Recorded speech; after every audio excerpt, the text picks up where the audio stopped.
on Jordan's show, and we had just an incredible discussion. And I pretty much begged. I was like, please, you got to come on my show. And I can't believe I talked him into it. I'm so thrilled that he is actually here live, kind of live in the flesh. Jordan Fleming, folks, say hello to Jordan Fleming. Jordan Fleming, please say hi to the folks.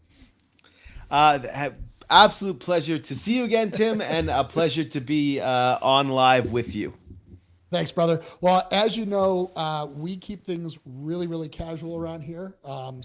It's funny, I've had live streams with people where we've talked strictly business. And then, one time we were talking about like cults being raised out in the woods in Florida. So, this thing goes everywhere. I'm not saying, I'm not sure you have any experience in that regard, but anyway, yeah, I would love, I don't like putting words in other people's mouth. Would you be kind enough to kind of give our audience a level set about who is Jordan Fleming? What do you do? What makes you tick? And we'll just go from there. Absolutely. So at the moment, my kind of day job, I'm the chairman of SmartPhone, and SmartPhone is a conversation platform that serves about 2,500 real estate investors across the United States, as well as other verticals as well. And why we're a conversation platform is because we're far more than just a phone system. Anybody who does anything in real estate knows that conversations are what close deals. Conversations are how we build up relationships. And so not only are we a all-in-one phone system, but we also have a entire range of voice AI agents that can make sure they're answering and managing your calls 24/7. And we deeply integrate with 11 platforms to make sure that every call you make, every text, every power dial, every voice agent call is fully synced to your CRM. And that's kind of what we're about. We're all about making sure that your conversations are tracked and get you where you're going. That is so cool. First of all, I love that space. One of my best friends I grew up with, he and I started a small company years and years ago, but we were kind of back then on the leading edge of what was called IVR, which is basically the grandfather to what's happening today.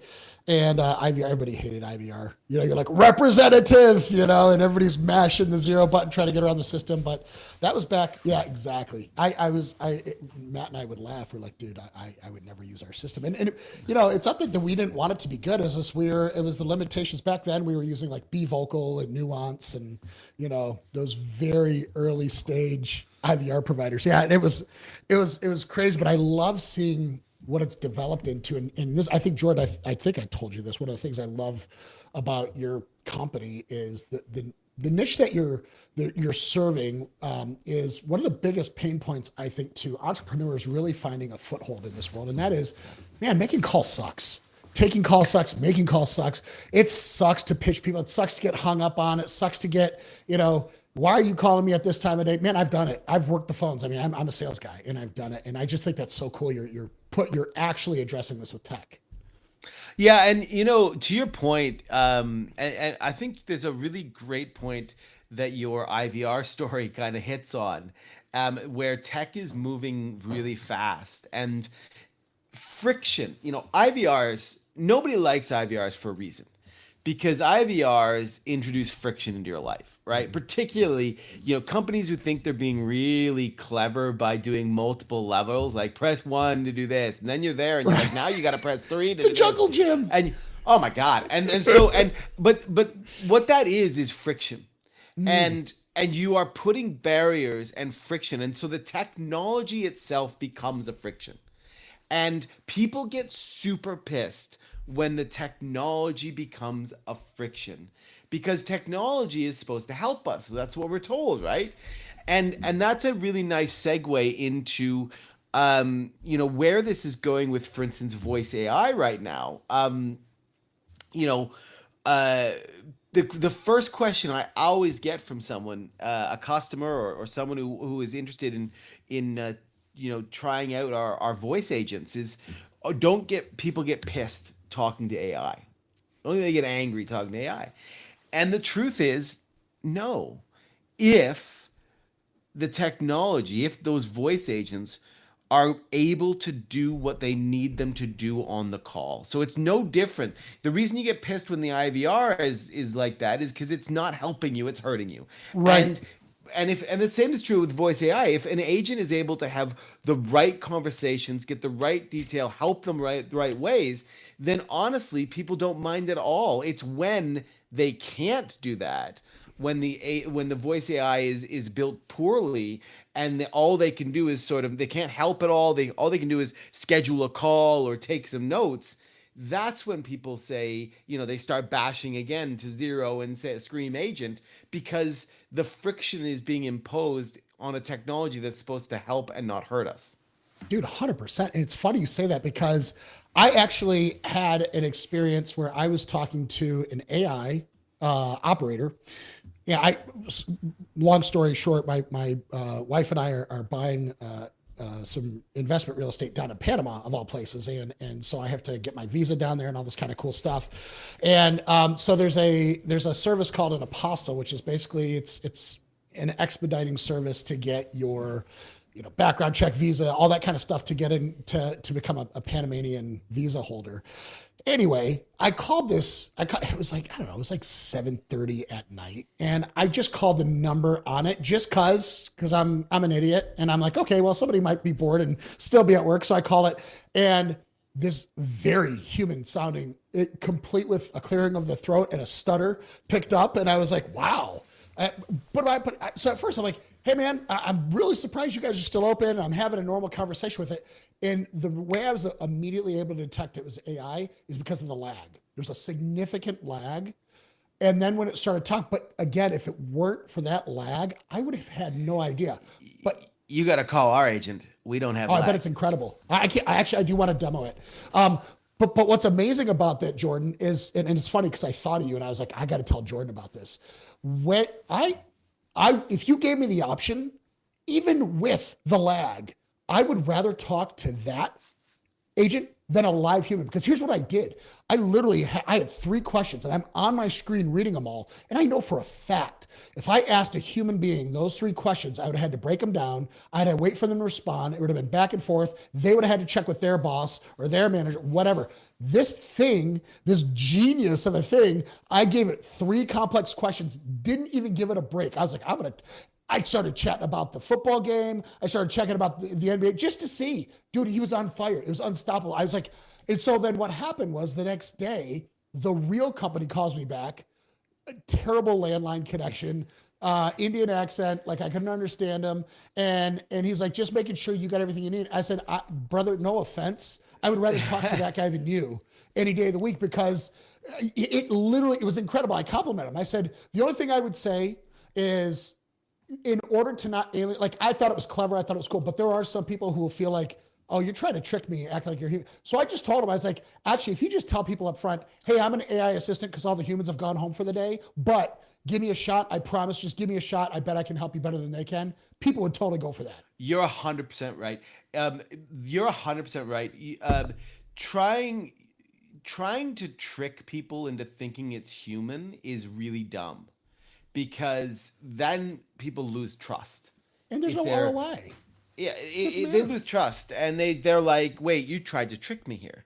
Yeah. I mean, our agents are so well trained at this point. So we have a recruitment center inside a smartphone for AI voice agents, because we're not only dealing with real estate, we're dealing with other verticals as well. And we have very highly trained role specific agents. So, when you hire someone into your company, you don't hire someone generically. You hire someone Right. for a role. Right. And you expect those people to be trained, you expect them to do that role. And one of the problems with voice AI in general is that most people have to then go to one of these voice AI systems, which is a very generic system. And they got to do a lot of work to get Yeah. it to the point where it's going to do what you need to do. Well, we took the Right. other kind of tact on that, where we have very highly specific role based agents. So in our recruitment center right now, two of the roles that people are most popular with are there's the inbound acquisition intake agent. So someone who, someone's got a house to sell, and they can take them through all, they can establish motivation, timeline, property details, property occupancy, mortgage, equity, all these sorts of things. And another one is the property maintenance specialist. So you got who can do 24/7, answer calls from tenants, triage properly to your rules, troubleshoot problems, etc. Now, what's really cool about this is if you get the technology right, the roles get to the point where the performance outsurpasses humans. And I'll give you the example. I had an email from a customer the other day who's been one of our early adopters of our agents, and you've been using the one of our inbound acquisitions agents, and he was like, "Dude, our agent had a 25-minute call with a seller the other day." Oh my gosh. Now think about that. Oh my Think about gosh. that for a second, because you know, if you've had to hit the phones before, you know that the length of a call usually dictates the quality of the call, right? Sure. Like, there's a Yeah, if they're like, reason I we gotta go. Yeah. there's a reason we value talk time, because even with a human performance, if someone's on the call for 10, 15 minutes, chances are you're building up a rapport, you're getting that conversation moved on.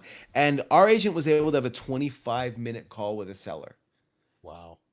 That means that that seller was comfortable enough and was willing to talk, and the conversation was ebbing and flowing in the right way that made it a conversation for 25 minutes. Now It's that fascinating. that's game changing. Yeah.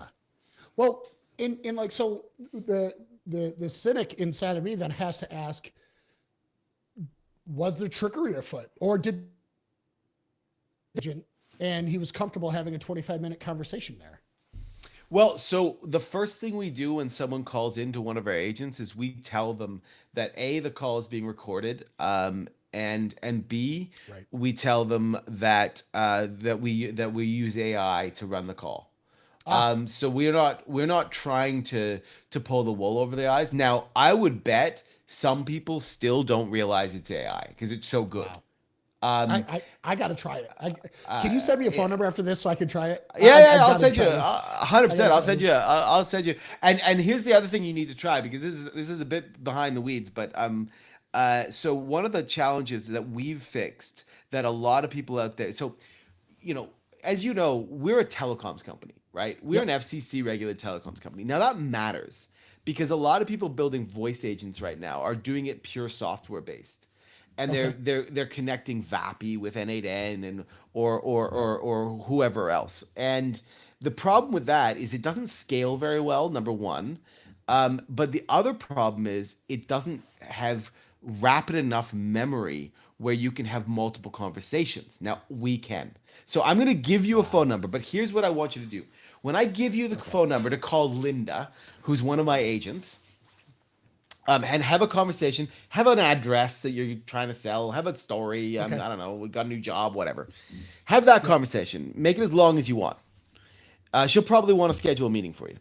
Um, and I want you to call her back later. And because what's really going to blow your mind is when you call her back and you say, "Listen, I know we spoke earlier, but I can't remember what I told you about the property," say something like that. It's gonna blow your mind when she comes back to you in like a second or less with everything and goes, "Oh, well, you told me that the roof is this and that." That is insane. That's gonna blow your mind, because we all know that, well, it's really nice that if a deal can close in one call, that doesn't always happen. And when you have proper memory, our agents. I was doing a live community just like this, and I called and I did a live call. And I just said to her, "Have I called you before?" And she's like, "Yeah, you called me a month ago, and then we talked 2 weeks ago." And I said, and and the community is watching me because it was a Zoom community for one of the real estate communities. And I said, "Well, tell me what we talked about." And without missing a beat, she was like, "Oh, well, you told me you found you got a new job, you're moving across country, your property was this, da, da, da, this is the address, etc." And everybody in the community was going, Yeah. That's such a game changer. "Yeah, it's pretty cool." Well, because here's what I think about. I think about all those just, I can't even think of how many thousands of hours I spent pounding the phones, getting sworn at. And, but you do it because it was that, I mean, it shot me to the top of my game. I was a very successful real estate agent when I was doing that. It was just, I was not enjoying life. It sucked. Dude, if I had had a tool like that, I mean, I can't imagine how much money is spent on ISAs. Like, and don't get me wrong, I know that an AI voice agent isn't free, but it's not as expensive as a human is, by a long shot. And I guess that's, I'd be curious to hear what your customers have told you. Like, are they thrilled with the cost savings? Is it more of a break even for them, or are they like, what do they really love the most about this? Well, now this is where you're probably not going to be as happy with me, but yeah, well, because there's a real challenge with AI right now, and I actually just wrote a book on AI and What's it a book called? on AI, and it's going to be published in May, and it's called the AI Labor Architecture, and it's all Nice. about understanding AI as organizational structure and not as a piece of software. Okay. Because there's a mind shift you have to have if you're really going to get power from AI right now. Most of the conversation you hear right now is around tools and prompts and which tool. Like now it's Claude, and last week it was ChatGPT, and the week, Right. and everybody's talking about, oh, look, I connected my Claude bot to my blah blah blah, and blah blah blah. That's all fine, but that's superficial. There is a bigger mindset shift that every business owner has to have, particularly in the small and medium space. And that is that for the first time ever, we are able to have machines that can think, share responsibility, and act. And that means we have to rethink our organizational structures and Okay. every single process in our business and think, should this be human or should this be AI? And so that leads me to your question because how we've positioned AI in smartphone is as agents, is as employees, not Sure. as little bits of trinkets. They're really highly trained employees. And so the cost structure is more similar to a VA than it is a little bit of a software. The Got it. difference is that that one VA can work 24/7 and can do as many calls as you need. Like, and the difference Yeah. is the scaled output. Um, but it's really important that people understand that if you get this right, you can 10x the productivity of your business, not because you've got a bit of software that does a little, automation, but because you can genuinely break apart all of the business process that you've been doing and allocate and share it between human and AI. And that's where the 10x savings of time, money, and output comes into. Yeah, you haven't told me anything that's made me unhappy. Actually, no, that makes perfect sense. And I think also the way that you're approaching it is again, I am about as technical as a cardboard box. So I can only make draw from conjecture here. I imagine that's why you don't suffer from the latency issues on some of these other hacked together programs because they're not making 15 jumps between N8 to N and all these other APIs out there. It sounds like to me you actually have a baked in playground sandbox that you've built, and pretty much all of your stuff is self contained with maybe a few calls here and there. But I mean, I'm just guessing. I'm imagining that's why you don't suffer the latency that some of these other folks do. It's partially that we have had to build a lot of stuff. It's also just partially the fact that we've spent 9 years building a telecoms business that processes hundreds and hundreds of concurrent calls, and it's Wow. the concurrency that is the problem for all these systems that are kind of patched together. We have a very strong telecom infrastructure backbone which we've rebuilt with AI at the heart of it, as opposed to just like I'm gonna string this system with this system and hope it all works and scales. And Mm, that's the key. It will yeah. work on a demo and it'll work, but when you start to really add volume and concurrent elements, that's when you're relying on all of those systems doing all of those concurrent elements together with no engine that drives it all. And we have the engine that drives it all so that and that's a very different proposition from a scalability because voice is hard. Voice is the hardest AI to do because it's real time. You experienced that with your call to the Colum. Was Yep. it what was it? It was an apostle service in Washington D.C. But In yes, Washington. Okay, you yep, experienced that though because you had that lag, and the reason and like and when you talk memory lag as well, like if you and I if you were talking to an AI and you were having your third conversation with this agent, and that you were like, listen, I think I've got everything covered, but I can't remember, did we agree this or this? Imagine if I said that, if you said that to me, and I went,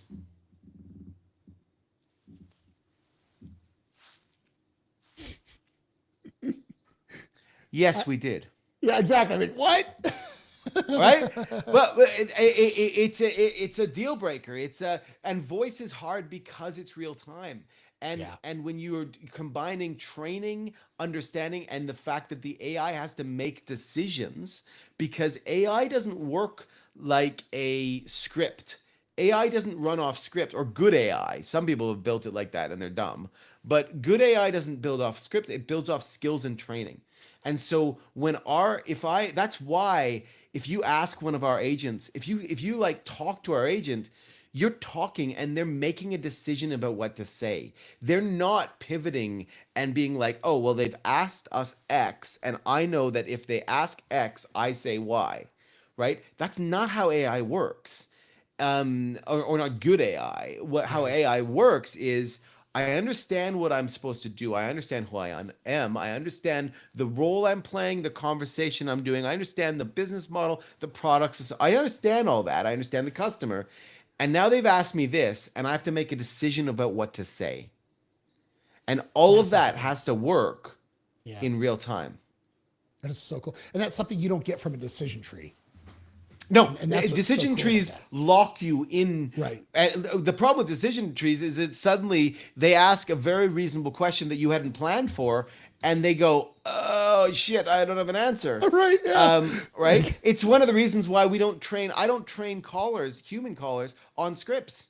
I don't train AI agents on scripts either, because Wow. scripts lock you in to a Yep. method, a waterfall method of if this, then this, if this, then that. And that's not how conversations work. That's really cool. Let me ask, because at the beginning we were talking about, and I don't know if you've done any split testing around this or not. I'm curious, have you kind of figured out or tried different ways to introduce the idea that this conversation is enhanced by AI, or it's because what I'm thinking in the back of my head, had that system kind of just disarmed me from the jump. I wonder, a lot of times I think about delivering tough messages using comedy, because there's an old saying, like, if you're going to tell the truth about somebody, you better make them laugh or they're going to kill you Yep. for it. Yep. And I think, like, it's such a great, how fun it would be to split test a bunch of different, tongue-in-cheek humorous ways of saying, hey, I might not have 10 fingers and 10 toes, but I've got a brain bigger than 20 of you combined, or something like that. And so give me a I'm chance, way smarter than you dumbass. So it's yeah, like, something funny. Like, I wonder like how much fun you can have with that, and I think it would be effective. well, try asking when you call. I'm gonna send you a text after Okay. this, and I'll send you a phone number to call and speak to Linda. Um, I think it's still Linda. I don't know. She's a demo agent, so she doesn't. She's my demo agent that I have. She's sort of my training agent that I have. She doesn't have like all the company information. So if you ask her for in-depth information on my company, she's not gonna know because I haven't bothered training her like that. But she knows real estate. And but here's the thing: at the end of the call, or maybe the second call, ask her, "Are you AI?" Yeah. Just ask her. And last time I asked her, she did make a little, she laughed and said, "Yeah, I am, but I'm here to help you get as much as you can, as quick as you can." But she also said, "If you do want to speak to a person, I can schedule a call or transfer you to someone." That's So, incredible. but again, what I've found in general is if the conversation is moving the way the person needs, just like you found, then you're sort of like, all right, let's go with this. The moment it stops doing that, and where I've tested other people's voice AIs, where it's very clear that they can't do that much, they can only schedule a call for me. Like all they're there to do is sort of schedule that meeting, that's frustrating because it's like, yeah, For but I just sure. want to ask this question. Oh, I, I Yeah, I can't help you with that, right?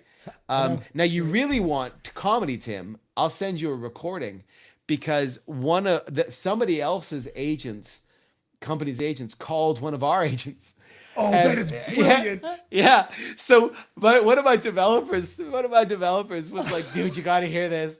And it's like this person calls in and our agent answers and it's clear that's an agent, and they're both trying to figure out, well, how the fuck do we move this conversation Right. forward? I And it's a love it. 10-minute conversation. And it's really funny. Dude, that It, is it good. made Yes, me I want laugh. to hear that for sure. It is funny. It's like those TikToks where you'd see like one dude called two Chinese restaurants and put the phones next to each other, and they both say, "You called me. No, you called me. What are you talking about? What do you want?" And they start fighting. I love that. I didn't mean to. I'd blow up your spot. My great friend Christina Smallhorn said, "Hey Tim, coming from Pittsburgh. Christina, I hope you're doing well. Love you. Can't wait till we start the show again." Christina's just amazing. She is like the queen of affordable housing and knows every. I've learned Oh, more from nice. her about the different. I didn't know the difference between like modular homes, mobile homes, manufacturer. This lady's incredible and heart the size of the country. So hi, Christina. Great to see you again. And hopefully she's listening in, or hopefully she's learning about this because she and I always get into really deep conversations about AI. Now, Jordan, one of the cool things that you were talking about before, as far as some of the bickering back and forth between two AI systems, or even a 25-minute conversation. One of the things that immediately came to my mind was, well, shucks, yes, the value of having a 25-minute conversation is huge. Is your AI adept at making sure that conversations don't run on for the sake? Like when you get a guy like me who's going to mess with you and start talking about the NCAA championships, that's not really a good use of time or tokens. And I imagine that creates We don't costs. do Do you guys care about tokens. that? Oh, We don't do okay. tokens. Tokens are stupid. Um, yeah, we don't do tokens. We don't really care with that. I've had people try and throw our agent off and do the whole like, give me, do you know the recipe for this and all that shit? Yeah. And our agent, they don't, we don't. And again, that kind of goes to the robustness of our model and the training element. Um, Now, honestly, I don't know if you just started to talk about the weather, what would happen. I'll have to try. I'll have to call Linda and ask her. I doubt she's gonna know the weather, and I don't think she'll try and fake it either. But I'll see. But in general, real world So here's the thing: in the real world, just like when you called, but although I guess maybe you did try and talk about the football or whatever what it was, in the real world, most people have no desire to prolong their experience on the phone with anything, right? Good So, point. right, Yeah. and so in the real world, it's like I'm calling you for a reason. And I want to get this like I've called like let's take for example the property maintenance agent, right? Yep. Anybody who's ever rented, I don't know if you have properties that you hold and have tenants on, Yeah. The but toilet plugs, the heat doesn't work. yeah, exactly. Yeah. Now, our maintenance agent, not only can you establish your triaging levels, like this is a level 1 urgency, and this is what we do with it. This is level 2, this is level 3, whatever. Not only can you do that, not only can they know who all your tenants are and units and all that, but they can actually troubleshoot. You can give them a troubleshooting guide that that most companies will have. And the agents will do a phenomenal job of like, hey, my sink is leaking. Oh, okay. Well, which one? Which one is it? And now, where is it leaking? Is it leaking out of the faucet, at the base, underneath? They will, they will do a better job than most people will on a consistent Oh yeah. basis. And the thing is, if you're a tenant and you're calling into that line, you just want your problem fixed and you want it escalated. And so you don't Yep. care. If you're someone who's got a house to sell and you call in and you speak to one of our agents, that you've got a house to sell and you got a pain, an urgency, or whatever, you want to get that solved. And so even when we're building some custom agents right now, one for a finance company, one for an insurance company, and these people are like with case IDs and products and all that. They're calling for a purpose. And Right. if the agent can fix that purpose, if the agent can respond and get them what they need, that's all they care about. Yep. That's all they care about. Yep. And so that kind of solves the problem. It's a self-fixing problem, it sounds like. It kind of, because like, yes, occasionally, and also occasionally you'll get someone who just hates it, and it's just like, how dare you, like, how dare you be AI? I hate AI, but, Terminators are coming. But you've gotten that when you used to call people. How many Oh, times did you get 100%. pissed off? Yeah. Right? Like, it's the proportionally, I'm seeing no more aggravation than I do from normal cold calling or normal call, like, you're always going to get people who are like, how dare you call me? Or they got one of your letters or mailers and they're like, how dare you send something to my house? You're going to get those people, and those people, they're going to be pissed whether you're human or AI. Right. And the best part is the AI doesn't get his feelings hurt. You Yeah, know, yeah. I was like, okay, I'm sorry to speak that. I'll take you off of my list. Bye. yeah, done by. And then by the way, it's still simultaneously making 75 other calls. Where me, I'm sitting there crying into my oatmeal because some guy called me a jerk, so yeah. That's really cool. Man, I'm just, and this is why, among other reasons, why I was so excited to get you on, because this is the kind of stuff that people who follow my content, this is what they need to hear about. It's because it's not just real estate folks. It's folks in all kinds of industries. I mean, service industries, plumbing, electric, lawn maintenance, freaking you name it. They need to hear that this message exists.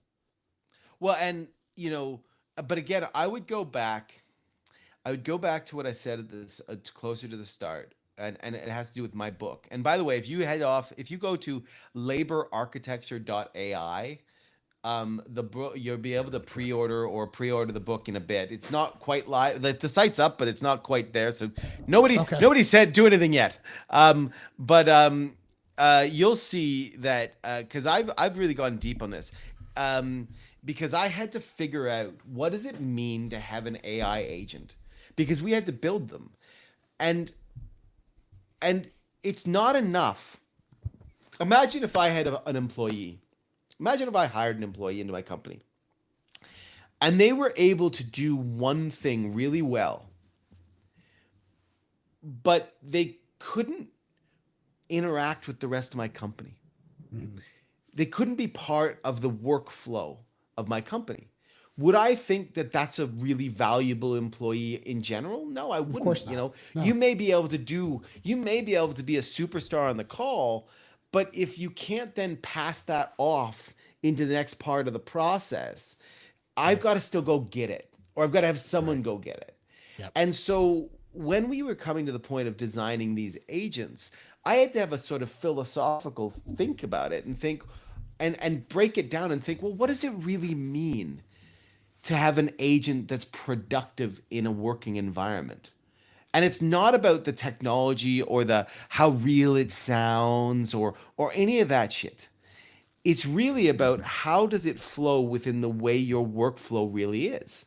Mhm. Because if it can't fit into your workflow, if it can't accept work, do work, and then pass work on, then it's a very efficient tool that has nothing to do with your business, and you still have to get someone to go and retrieve things and do things. And that's a really important part of this. What people have to understand is, it doesn't really matter how funky or how well an agent sounds, or all of those things are surface level if they can't fundamentally work within your organizational structure. And and that's really where people have to understand right now, because there is an opportunity we have as small business owners right now to look at that role and say, well, actually, what does it mean to have an AI agent? It probably means, what I'm doing is, I'm looking at a job, say an acquisitions rep. Let's take an acquisitions rep. Forgive me, I'm more on the investment side than the realtor side, but I'd Sure. imagine it basically chimes up. So if I think of an acquisitions rep, say I've got people calling in because I'm setting up mailers. Well, what do? I have to talk to them. I have to follow up with them. Chances are I have to establish their property details, their motivation, their timeline, all that crap.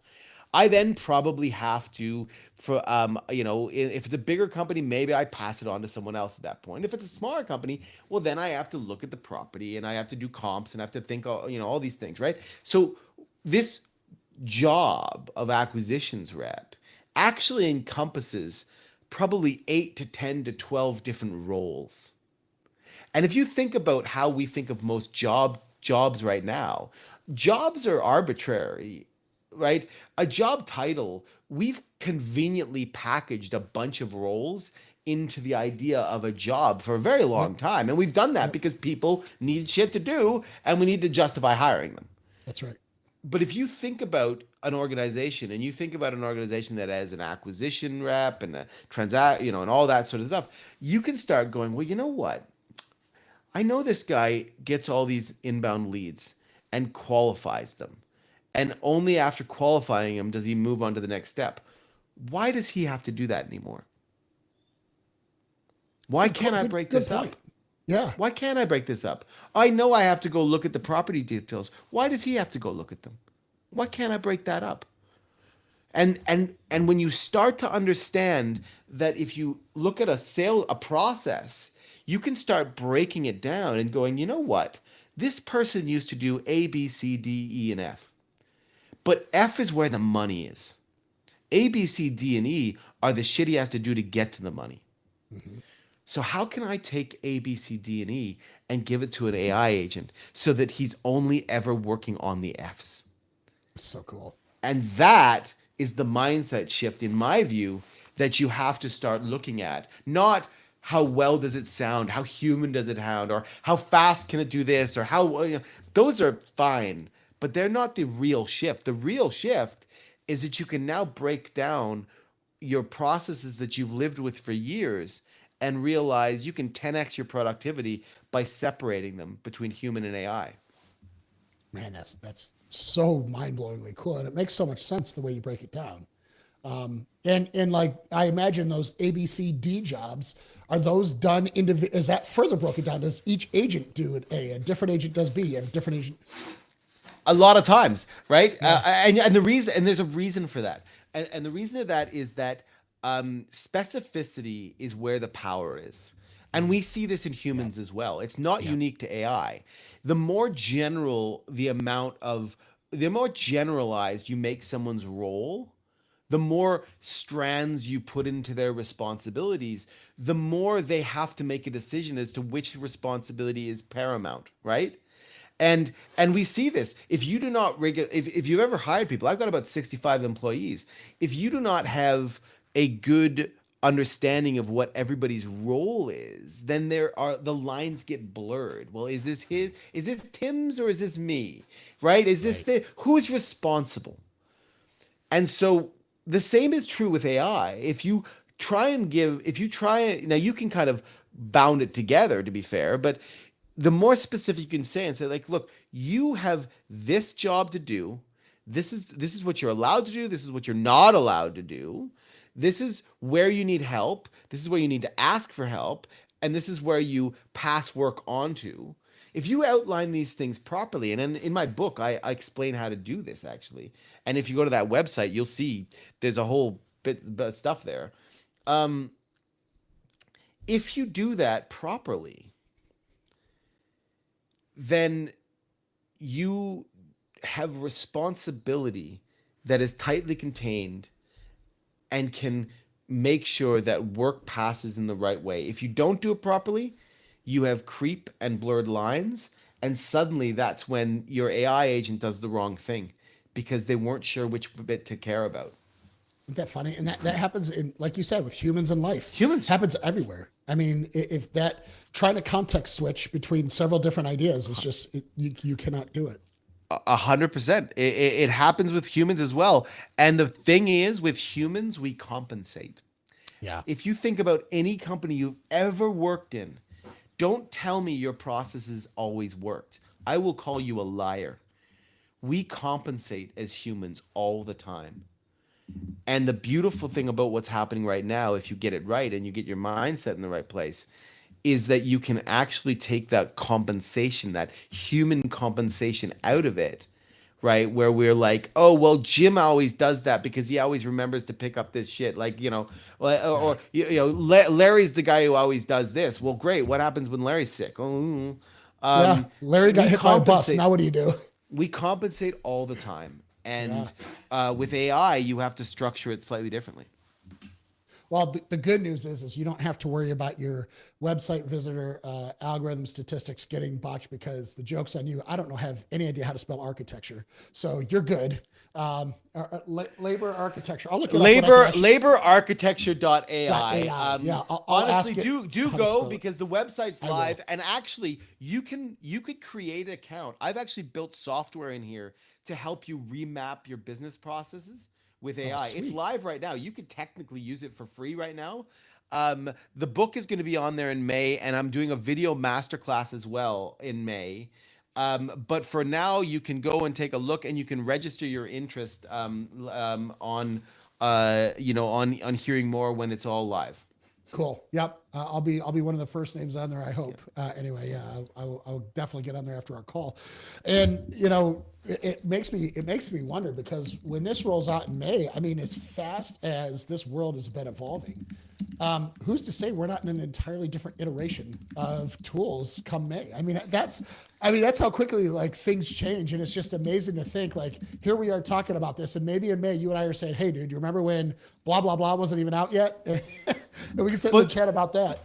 this is actually the point. This is I hate to keep I hate to keep belaboring the same thing, but this is a really good important point because everybody's always obsessed with whatever the next shiniest Yes. fucking tool is. Yeah. And that's not the real power or shift. Because there's always going to be a better tool, a faster tool, of whatever. There's always going to be that. But the Yeah. real shift is when you start to go, you know what? Regardless of what the tool is, I now have to reorganize my business so that I am building the right processes that where AI can do the things AI can do. And yes, you're going to continue to improve all that, but there's I don't think there's going to be a shiny object piece of software that's suddenly going to be the one ring to rule them all. Um, it's it's a problem that I see right now in that everybody's obsessed. Hey guys, what's your best hacks for fucking Claude? Sorry, I curse like a sailor. I apologize. But like, what's your best hacks? Or give me here's a 5 prompts you can use for ChatGPT to do X. And that's Right. all really cool, by the way. I'm not saying you shouldn't do it. You should do it. You should maximize your productivity in every way you can. But that's not the key thing that matters for your business and to scale and run a business. And I got 65 employees that I've got to understand how does my business run in this age? Yeah. No, and I think what you're saying is absolutely compatible with what I'm thinking, which is it doesn't matter what's coming out. What the tools we have today, you can do probably 10x your business right now if all you did was implement some of the tools that are even available today. You don't have to wait for the next shiny object No. because guess what? The shiny object has already been delivered. It's here. It exists, and that's what's so cool about it. And it makes me wonder, like over the last year, let's say, what has been? It's probably something you have to think about, but what has been the single biggest holy shit moment that you've had when you are watching this new, I don't even know what we call it, entity, capability, technology, whatever. What has been the oh shit moment where you've been like, dude, it did what? It holy smokes. Like, have you had any moments over the last year where you're just sitting there mind blown that something happened? I mean, I've had so many. It's painful. I've had so many. Any So, stick out like your favorite? well, here's a really cool one. I wouldn't say this is like a miraculous thing or even, but but I think you'll appreciate this one. I was having a conversation with one of my agents because I do a lot of YouTube videos now where I'm just talking to an agent to show people what conversations are like, and I point out bad things and good things. And I was talking to one of my agents, and I was having a call, and I was pretending to have a house for sale, blah blah blah. But here's the point. Um, I thought, well, I'm gonna start asking her questions about the process, and so I said, listen, I don't understand. So if I sell to you, I don't have to list or do anything like this, and because of course I'm dealing with an investor, right, a cash offer investor. Yep. And she came back and she said, she just what why this has blown my mind is because we don't give her scripts. She Mm, made the decision to say this based on her training. And she said something like, I'm paraphrasing it because I don't have the transcript in front of me, but she said, "That's right. You don't have to worry about agents. You don't have to stage the place. You don't have to hold open houses. We buy it 100% with cash." And and just that little bit of staging the place, right. having an open How the house, hell did they come up with agents, that? It's so right? cool. And another guy, I was on a call with one of my partners, and he was like, "I'm calling my agent right now," because I helped him set her up, and he called him in front of me, and he decided that his mother had died, and he got the house, blah blah, and he mentioned probate. She started talking him through the probate process. Wow. I've never trained this agent on the probate process as a Wow. specialist skill. She Yeah. just understands the role, and so she figured out that, like, that's the bit that blows my mind, is that these, and that's the bit that people really have to understand with AI, is this is not pre-scripted shit. Like, you've got a chatbot where you're like, Right. if this then this, if this then that, this is not that. This is AI making reasoning. That's This is wild. AI saying, I have to look at this, I have to assess it, I have to make a decision, and I'm using the training I've been given to do that. That's wild. That's incredible. So if let's wave a magic wand, and labor architecture becomes one of the best selling books of all time. What changes? What do you? How does work today look? A year after people adopt your practices, like what do you? How do you know that you actually were able to make a difference with your book? I think because, one, the people in your organization are going to be even more empowered than less empowered, because the people become a higher, more important level. Um, I think, two, you're going to be able to do so much more with what you already have. Like, just the output of all of this is, in scalability and economics, is phenomenal. Um, Now it's a double-edged sword in some ways, Help me because understand that. if you don't do this, Hmm. your business, you're going to struggle. Look, let's put it this way: the internet, the dot-com boom. For those of us who are old enough, in 2000 we had the dot-com boom and bust, didn't we? Right. Right? 97, 98, 99. Right? Yep. There was the dot-com boom and bust. And the dot-com bust was essentially all these investors and VC, they piled money into this new internet project, and a bunch of the projects went bust. Did that kill the internet? No. No. Now let me ask you another question.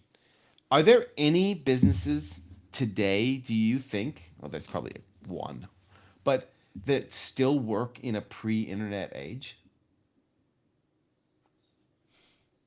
You said there's one. What one do you think? I No, can't I think said of there may be anything. one. Yeah, no, I'm I'm, right. I mean, There's not. Now, so there's a book that I encourage all of you to read, and I reference it in my book actually, but it's called The Structure of Scientific Revolutions by Thomas Scott Kuhn. It's a brilliant book. I read it in high school. And in it he talks about how, in the world of science, every once in a while a paradigm shift happens where the rules of science change. What okay, was the rule changes. Like, we operated in an understanding of this, and then the rules just changed, and now we're operating in this understanding. right. The internet was a paradigm shift for business. The rules changed. You had, pre-internet, if you were a local business, you dealt with a local area, and if you Yep, wanted to expand, you had distributors and you had to do. Post-internet, you could deal anywhere in the world as a small local shop. The yep, rules changed, and nothing of the old system existed anymore. We all moved here. yep, And yep. any business that didn't move there died or evolved. And AI, in my view, is the same level of paradigm shift. You will either die or evolve if you do not understand that we are now here. We can't go back. The internet, Right. we can't roll this back. We are here now. And so you have to understand, what do I do with the business I have? Where do I need to evolve? And that's kind of, to me, you asked about success in my book.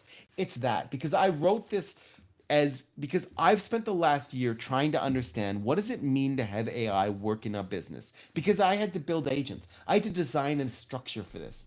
So I had to go deep in that. And what it made me realize is that every small business is going to be asking this question right now. What Yeah. do I do with my team?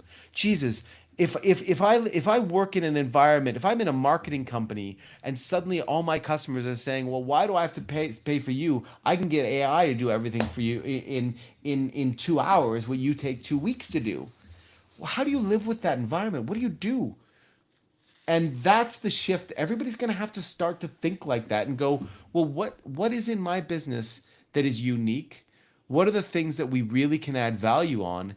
And how do we make sure that that AI we're leveraging ourselves up to the position where we're able to take advantage of that uniqueness and value? Because if you don't, you're going to die, because you're not going to be able to keep the speed, and you're not going to be able to catch up to anybody. Yeah, I've heard that comparison made a few times, and it's like, yeah, sure, the internet was game changing. I think this is life changing in all aspects. Like, I mean, it's Yes. not just work; it's personal life, it's interpersonal relations, it's how you present Yep. yourself to the world, and that's what's fascinating to me is when I look at what companies like you are doing. Is you're, I mean, yes, are you a technology company? Certainly. Do you provide tools out there? Yes, absolutely. But I see a huge role, especially for people like you, is you're almost an educator. You have you Accidentally. yeah, I didn't accidentally, mean sure. to. I didn't Yeah, mean to write this book. Honestly, yeah, I didn't mean to write this book. The only reason I wrote this book is I developed this concept of how do we build agents, and I developed a framework of bounded responsibility that I worked up. It's in the book, and I had to teach it to my team, and to teach it to my team, I had to explain it. And then I decided I needed to give them a historical context of what this shift's all about. And after that, I was like, holy shit, I got a lot of good stuff in here.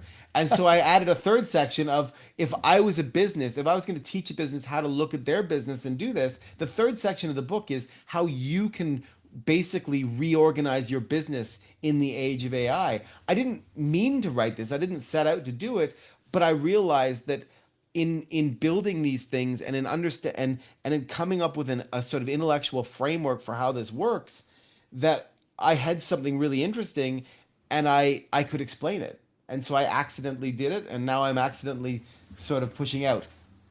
well, you are, and now you're going to have a master class. And I mean, so does this mean in the future we can expect to see maybe a formal, education endeavor from you, or are you going to kind of just be on the periphery there? I mean, I think honestly, if you ask me, what I'm going to try and do is I want to get the book as many people's hands as I can. So I'll be sending it to you so you can promote it and Nice. send it to people. Um, Will there be an I want, audiobook? yes, there'll be an Good, audible. because I'm a Marine. So yeah, Yeah, that's going to there'll help. be an audible. And also I want people, part of what I've done with this website that I gave you, laborarchitecture.ai, is I have actually built a tool which you can use to remap your business. I want to give people these resources. Now I'm going to charge for it, of course I am, because A, I'm a businessman, and B, it takes a lot of You time. got It's to keep the hard. lights blinking. Hey, Um, man, no hate there. Yeah. but I genuinely want to help it. I want to help. I was speaking at an event last week in Tampa, and I was in a room of 200 people who were all talking about AI with like tools and prompts. And I stood up finally and I said, guys, I'm sorry. That's all surface level bullshit. And you need, like, there's a fundamental shift that's happening. Almost everybody in that room went, oh my God, I hadn't thought about it like that. And about 50 of them came up to me afterwards and went, can you tell me more? Like, can you Yeah. explain this Hey, deeper to Jordan, me? there's always got to be one asshole in the entire room to tell the truth. I mean, that was your Yeah. day. But to me, that's my key. Like, what I want out of this is I want to help as many people as possible who are business owners to Yeah. understand this is where the ball is going. So there's no point in saying, I hope it doesn't go that way. the pucks. I'm a Canadian, so Gretzky always said. Everybody knows Skate Gretzky to where the says, puck is going. "Skate to where the Yeah. puck is going." Right? We I'm a all know Detroit that's a Red Gretzky Wings thing. guy, so yeah. Well, Gordie Howe, I'll give you. Yeah. But Gordie Howe taught me how to to shoot a slap shot. No way. Yeah, yeah. Gordie Howe. I was on the ice with Brett Howe, his son, and Uh-huh. Gordie Howe as a kid at a camp, and they My taught mom's me. Yeah. my mom's maiden name is Howe, so that's they're somehow distant cousins from us. I have no idea how, no pun intended. But yes.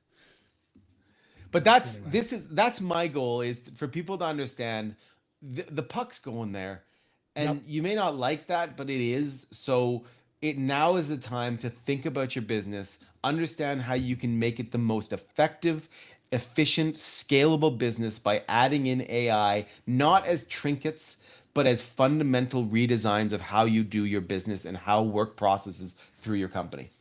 So let's pretend I got a guy in the audience right now, and I know we're going to be wrapping this up here shortly. So I want to make sure I give somebody something actionable. Let's pretend I got a guy in the audience right now, and he runs a direct consumer company, and he's already in love with what you've been saying about these voice agents. He's already in love with the idea that he can maybe have an AI voice agent pick up the slack, and they're not going to sound stupid. They're not going to sound like it takes them 35 seconds to think of an answer.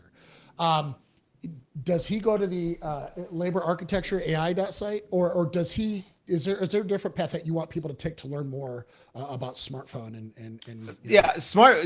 You honestly hit me up. I'm on all the social. I mean, I'll be honest. I'm shit at social media, so don't expect anything brilliant from me. But I'll respond.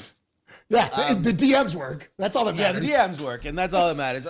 But yeah, I mean, hit me up. Genuinely hit me up because obviously, if you're interested in voice agents, we've got the most robust voice agents out there. We also build custom agents for people. Now there is a cost to building them because we have to build them in our infrastructure. But like for people who have like specific cases, we can do that. We've also got off the shelf kind of roles that you can hire right away. So hit me up. Anybody interested in voice AI, I'd love to chat to you. I'd love to explain to you and show you. I will send you a number to call later and try it. But just hit me up directly. Smartphone's my company. It is, I've poured everything of myself into this company with my co-founders over the last 10 years, building the best conversation platform on the planet and now the best voice AI agents on the planet. It's incredible. I have no doubt. I can't wait to check it out because, what I'm immediately thinking about, and there's a couple friends I'm going to call after and tell them I'm going to forward this live stream to them and get them your contact info because I think about the guys I used to work with and we would just pound the phones. And I'm like, dude, if I could just release some of that tension and not have to like dread every time I sit down at my office with a freaking dialer in front of me, going through the freaking list. You know what I mean? You remember? I'm sure you've. Well, Done I it, will and it say sucks, there's no cold calling. AI can't cold call. which is fine. But again, so Follow up. yeah, Yes. Or yeah, answering exactly. calls. Yep. So appointment setting. I imagine things like inbound. Yeah, that's awesome. Inbound and follow up. Yes. Speed to lead. If someone has seen an ad of yours and clicked a form, all of that is fair game. The only bit that is not, and by the way, if you ever do look at a system, if anybody's watching this and they're looking at different systems, and there's lots out there, it's not just us. If you ever look at a system that allows cold calling, run because it is not at the moment. Now the legislation may change, absolutely, but at the moment, if you cold call with AI, you are in breach. And it is Twilio, OpenAI, and a real estate company just a month and a half ago got a class action lawsuit raised against them. So pay attention to a bit of compliance. Make sure you're doing this in the right way, but it is incredibly powerful, and it can make. Imagine this. What's one? If you were, I mean, I know you don't do as much investing compared to you do the finance. I do. I do Airbnbs. I mean, I have a small. Yeah, you do all portfolio this of- stuff. Yeah. So imagine this. If you've got a motivated seller who's going to call you, Yep. how quickly does motivation die if they don't get answered and they have to leave a voicemail? Just as long as till they get to the next guy who's going to help them. So like. Yeah, So you got maybe imagine 30 if seconds. every one of your calls gets answered on the first ring 24/7. Brilliant. What will that do to make sure that you never lose another motivated seller again? Yeah, it's brilliant. Or every time somebody looks at one of your pieces of marketing and they say, yes, I did click, call me. I want to learn more. And they click that button and you're able to, because that's no longer a cold call, right? That's an opted in Yeah. call. Yeah. God, that's so cool, dude. Jordan, I'm thrilled to know you because I love knowing people who are doing cool stuff, and I'm thrilled also because I love giving this kind of stuff to my audience. I love nothing makes me happier than when you or Joe Shit the Ragman calls me and says, dude, that guy Jordan just saved my life. My business was going down the train and Jordan saved. So, I mean, I love this. So with all the gratitude in my heart, brother, I got to say thank you for showing up today. Thanks for teaching us all. Thanks for shifting the way we're looking at these AI tools. And I do hope that you folks listening out here and watching are able to really jump on this. Laborarchitecture.ai. If you can't spell like me, look it up and it's worth it. And I will definitely be very eager to test out that phone number. Jordan, is there anything you want to leave the audience with? No, you know what? Just feel free to hit me up. You can find me on Facebook and Instagram. If you have any questions on any of these sorts of things, if you want to find out more about smartphones, smart agents, voice AI, or the AI architecture elements that I was talking about, just hit me up. I'm always happy to have a chat with people. You're amazing. And folks, as you know me, I'm Tim the Fizbo guy. And my whole reason for being here with you today is I just want to remind you that you don't have to pay an agent $30,000 to sell your home. If you want to learn how to do this yourself, I'm going to give you a step-by-step product. Click the link below, or like Jordan says, hit me up on the socials. I suck at socials, maybe, more or less at Jordan. I don't know, but same, my DMs work. So feel free to do that. So happy Friday, everybody. Jordan, thank you again, sir. I appreciate it, brother. Take care of yourself. All right. And this is always the best part too, because trying to figure out how to click this thing off, rookie. It's a rookie operation. It's a rookie operation around here. That's how we do things. But yeah, anyway, it was awesome.